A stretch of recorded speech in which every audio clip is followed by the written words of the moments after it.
Ninja Ace regulators. There are two versions of these things, and this is an odd product because it's kind of been manufactured for a while now. This was the same, or is the exact same regulator that HK Army are using, and they're calling the Aero Light 2.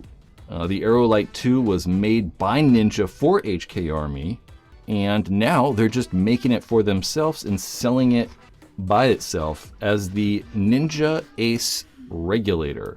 It looks very similar to the Powerhouse regulators. There was a bit of drama originally when the Powerhouse regulators came out, and Ninja sued Powerhouse. I don't remember what happened, but now we have this thing that's looking very, very similar to those Powerhouse rigs. But really, honestly, on the inside of there, it is exactly the same as the Pro V2 regulator. Performance on this should be exactly the same as the Pro V2 regulator. The piston's the same, the springs are the same. They are going to sell for a bit more money though, because there's two versions. This version right here is going to be $118, or it is $118. And the other version, yes, this one is stainless steel, has that stainless steel threads on top. And then those ones right there are just like their base normal one that's going to come with the aluminum threads, and those are $98. What's kind of cool though is their factory output at 550 PSI.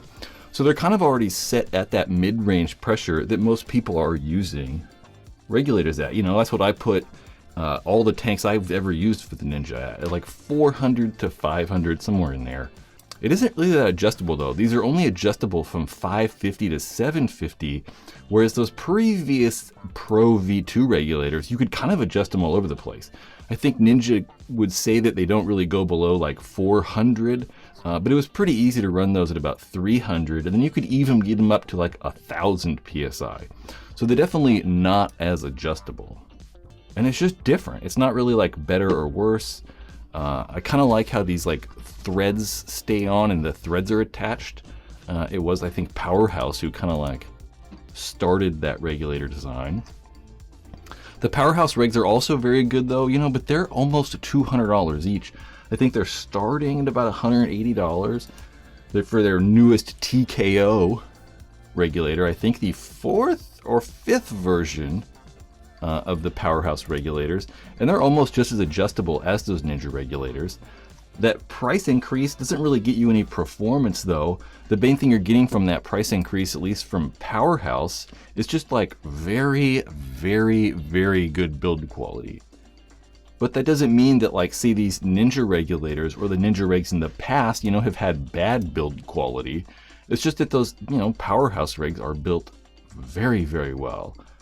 Yep. It's one of those things that like it's definitely worth it because you can kind of feel it and you can kind of like understand why, you know, they're selling for more money, but you're not going to really get anything out of it. You know, it's kind of like the CS3 and maybe the 180R now. I mean, that CS3 is, you know, nearly $650 more.